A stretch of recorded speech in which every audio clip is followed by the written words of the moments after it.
Bonjour et bienvenue pour un nouvel entretien politique sur TV78. En ce mois de janvier, nous allons aller à la rencontre des nouveaux maires de l'agglomération de Saint-Quentin en Yvelines, élus pour la première fois en 2020. Nous allons parler de leurs projets et puis faire un premier bilan de leur action également. Aujourd'hui, je reçois Ali Rabet. Bonjour. Bonjour. Et tout d'abord, meilleurs vœux à vous comme le veut l'usage. Avant de parler de votre mandat, de vos actions, peut-être un mot tout de même sur ce triste début d'année avec la disparition d'Yvonne Huynh, soldat de 33 ans tué au Mali. Elle est née à Trappes, elle y avait fait sa scolarité également. Vous avez témoigné, en tout cas fait preuve de votre émotion sur les réseaux. En effet, au-delà de l'émotion du maire, c'est l'ensemble de la population trappiste qui a été touchée. C'est une élève, une enfant de Trappes, qui est passée par plusieurs établissements scolaires, par l'école Vallon, le collège Gagarine, le lycée de la Plaine de Naufle. Donc elle a fait l'ensemble de sa scolarité sur la commune de Trappes, elle a embrassé ce beau métier de militaire, elle a choisi de servir la nation. Donc c'est une enfant de Trappes sacrifiée au combat pour défendre les valeurs de la France à l'étranger, pour défendre également le peuple malien. Et donc la tristesse c'est quand même assez largement partagée au sein de la commune de Trappes. Et on a reçu de très nombreux témoignages d'hommage à la mémoire d'Yvonne Huynh. Et sa famille est en relation avec la collectivité également pour réfléchir ensemble à l'hommage qu'elle mérite et que nous lui rendrons collectivement. Il y aura un hommage qui sera organisé prochainement par la commune. Tout à fait, on est en train de travailler autour de l'inhumation d'Yvonne Huynh qui a souhaité, son entourage a souhaité qu'elle soit inhumée sur la ville de Trappes où elle a grandi. Donc c'est un privilège et un honneur. Nous allons donc organiser des choses pour que cette inhumation permette de lui rendre les honneurs qu'elle mérite au nom de la nation et au nom de la ville de Trappes et de ses habitants. Ali Rabet, vous avez été élu en juillet dernier, à 35 ans, maire de Trappes, à l'issue d'une campagne qui a été tout de même assez difficile. Il y a deux adversaires face à vous, particulièrement le maire sortant, Guy Malandin, et puis le conseiller régional, Othmane Nasrou. On va parler de vos projets, forcément, et puis de vos premiers mois d'action. Néanmoins, cette campagne, bien qu'elle soit terminée, il y a encore des recours qui sont en cours, et d'ici quelques semaines, quelques mois, c'est le tribunal administratif qui va se prononcer. Dans quel état d'esprit êtes-vous ? Moi, je suis totalement serein. Vous savez, quand je me suis engagé en campagne, beaucoup n'imaginaient pas que je puisse remporter cette victoire. J'ai remporté une belle victoire avec effectivement un défi majeur, celui de me présenter face à l'ancien maire de Trappes, Guy Malandin, qui a réalisé de belles choses pour la commune, mais qui au terme de 20 ans avait fait le tour, et contre également Othmane Nasrou, soutenu par toute la droite, régionale, départementale, locale, et qui imaginait que naturellement, il deviendrait le successeur de Guy Malandin. Donc évidemment, ces plans ont été contrariés et ce sont les trappistes qui décident. En démocratie, c'est les habitants qui choisissent le projet et les hommes et les femmes chargés de le porter. Et mon projet a nettement recueilli l'assentiment des trappistes. Au premier tour, j'ai gagné avec plus de 10 points d'avance. Ensuite, mes adversaires se sont, dans une forme d'alliance de la carpe et du lapin, se sont aidés entre les deux tours. Guy Malandin, d'ailleurs, à certains égards, a souhaité la victoire d'Othmane Nasrou. Il a même voté pour lui au moment de l'élection du maire de Trappes. Et j'ai quand même remporté cette victoire et j'en suis d'autant plus fier. C'était pas simple pour un jeune homme de 35 ans, vous le disiez, de remporter une victoire aussi éclatante face à deux adversaires. Et aujourd'hui, nous sommes au travail, c'est ce qui compte pour servir les trappistes. Alors, certains n'ont pas accepté leur défaite, en particulier M. Nasrou et M. Larbaoui. Un peu comme on le voit en ce moment, Donald Trump qui est dans une forme de déni aux États-Unis de sa défaite et qui s'accroche au pouvoir, y compris en déclenchant le pire. Ici, localement, heureusement, la situation est moins dramatique, mais on a... J'ai face à moi un adversaire qui fait un parallèle avec une situation particulièrement dramatique qui concerne la démocratie et les États-Unis et qui touche forcément tous les pays démocrates. Mais néanmoins, juste sur le fond, le tribunal... Et le verdict des urnes. Le verdict des urnes à Trappes, il a été clair et net. Pour ceux qui connaissent comme moi un peu le droit électoral, gagner une élection avec 161 voix d'avance, il n'y a aucun tribunal qui n'annulera jamais cette élection. Et même si vos comptes de campagne n'ont pas été validés au final ? Pardon, c'est proche, si vos comptes de campagne n'ont pas été validés. Le recours est destiné et voué à l'échec.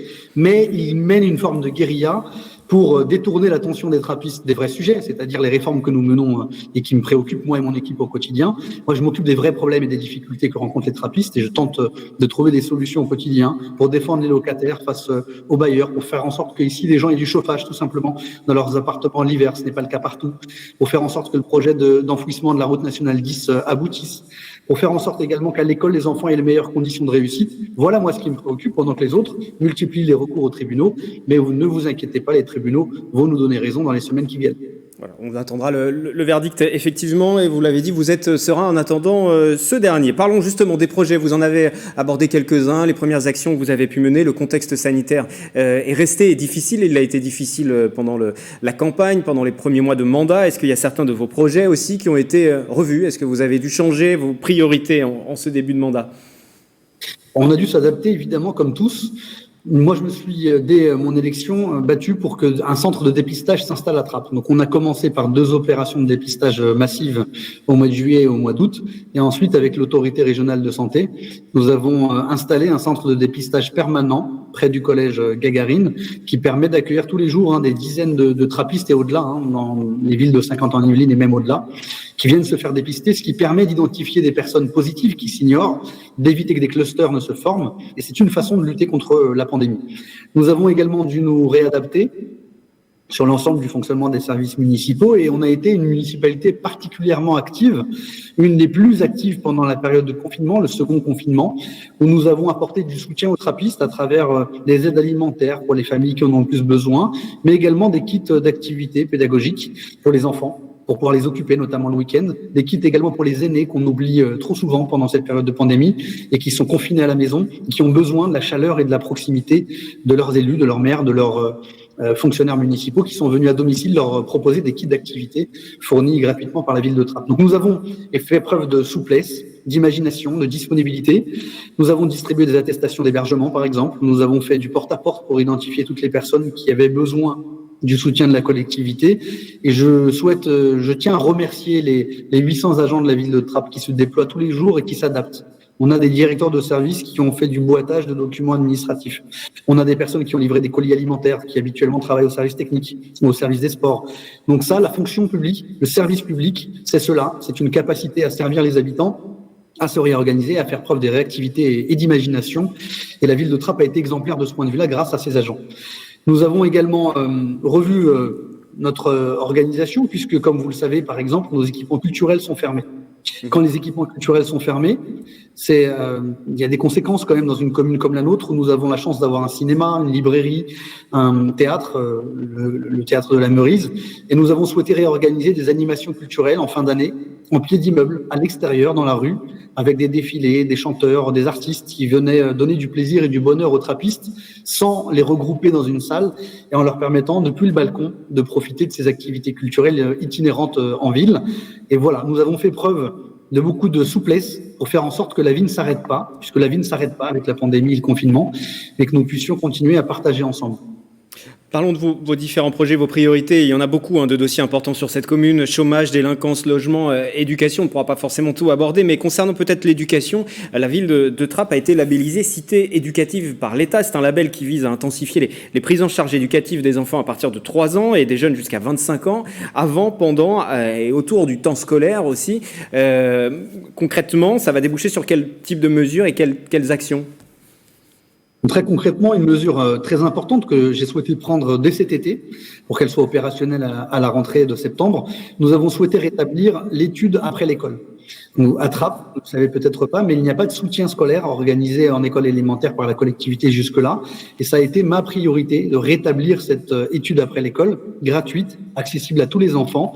Et depuis la rentrée, nous avons plus de 1500 enfants qui en bénéficient. Là, je crois on atteint les 2000 enfants qui en bénéficient et qui sont accompagnés par des enseignants de l'éducation nationale salariés par la ville, par des animateurs diplômés qui les aident à faire les devoirs tout simplement pour permettre que quand ils rentrent à la maison, quelle que soit la capacité des familles à les accompagner, ils puissent avoir révisé les leçons du jour, fait les devoirs du lendemain et aborder plus sereinement leur scolarité. Donc voilà une des mesures importantes que nous avons inscrites dans le cadre de la cité éducative. Nous avons également développé tout un plan mercredi pour les activités périscolaires avec la volonté de développer des ateliers d'excellence pour que les enfants puissent le mercredi en centre de loisirs, gratuitement le matin, avec un service payant l'après-midi, pouvoir tout simplement bénéficier d'activités qui les éveillent à la culture, aux mathématiques, aux sciences, à l'art, au sport. Et ces activités, elles sont inédites à Trappes, elles sont nouvelles encore une fois, et nous avons souhaité les rendre accessibles à tous. Donc elles sont accessibles pour 1 € à l'année, donc c'est une somme symbolique. Vous pouvez à la fois bénéficier de l'étude après l'école et également inscrire vos enfants aux activités du mercredi matin. C'est une des priorités de mon mandat, l'école, la réussite scolaire, l'excellence scolaire pour les enfants.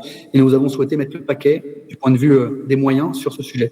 Vous parlez de vos priorités. Pendant la campagne, il était aussi question, et là ça concernait aussi tous les candidats, de mettre l'accent sur ces différents logements qui sont insalubres. Il y a eu ces dernières années beaucoup de plaintes, de contestations, et à juste titre, hein, on ne peut que le souligner, aussi des habitants qui étaient dans des logements et des conditions de vie vraiment très difficiles.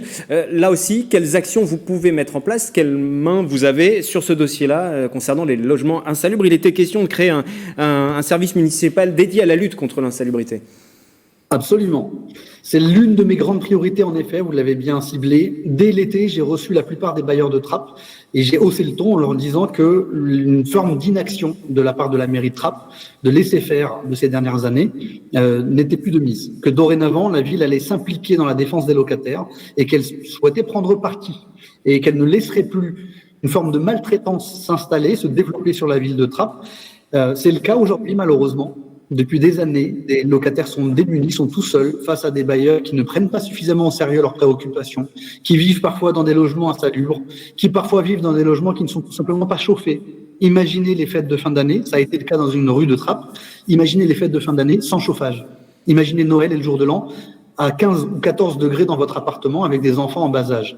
Eh bien, la mairie de Trappes est totalement mobilisée depuis quelques mois. Les bailleurs ont compris que c'était la fin de la partie et dorénavant, le maire lui-même s'impliquait. Donc, j'ai eu à me déplacer moi-même sur le terrain, chez les habitants, pour régler les difficultés, pour les constater, pour convoquer le bailleur et lui mettre le nez dans les difficultés qu'il crée au quotidien. Et donc, nous avons un certain nombre de bailleurs qui, pour certains, sont très vertueux et jouent le jeu, pour d'autres, sont beaucoup plus laxistes.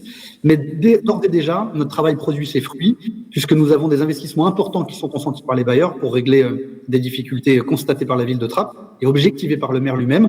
Nous avons créé une cellule de défense des locataires qui réunit des cadres de haut niveau qui vont aller dans chaque appartement insalubre pour faire des constats d'insalubrité. Nous multiplions par 4 notre force de frappe. Nous avions jusqu'ici un seul agent chargé de l'insalubrité. Vous imaginez dans une ville où vous avez 7000 logements sociaux et également des logements privés insalubres, c'est nettement insuffisant. Donc nous sommes dorénavant 5 fois plus nombreux d'ailleurs à nous mobiliser. Et j'ai également mandaté un ingénieur des ponts et chaussées, un ingénieur trappiste d'ailleurs, un enfant de Trappes, qui est chargé aujourd'hui de faire le lien entre les locataires, leurs amicales et les bailleurs pour avoir une expertise municipale pour ne pas uniquement dépendre de l'analyse et du discours des bailleurs qui souvent n'est pas forcément suffisamment transparent, suffisamment honnête. Donc des difficultés qui existaient parfois depuis 8 ans, 10 ans sont en passe d'être réglées, ce n'est que le début. Merci beaucoup, Ali Rabet, d'avoir été avec nous pour cet entretien politique. Nous n'aurons pas le temps d'aborder de nombreux dossiers. Juste en un mot, le chantier de la Nationale 10 va débuter concrètement pour les trappistes, juste très rapidement. À quelle date? Absolument, il démarre dans les semaines qui viennent, d'abord par les préparatifs du chantier, mais effectivement, au premier trimestre 2021, le chantier commencera à se traduire dans la réalité, d'abord par l'aménagement des espaces, notamment des arbres qui sont concernés par le chantier, mais ensuite, on aura le premier rond-point qui sera retravaillé par l'État en entrée de ville de Trappes.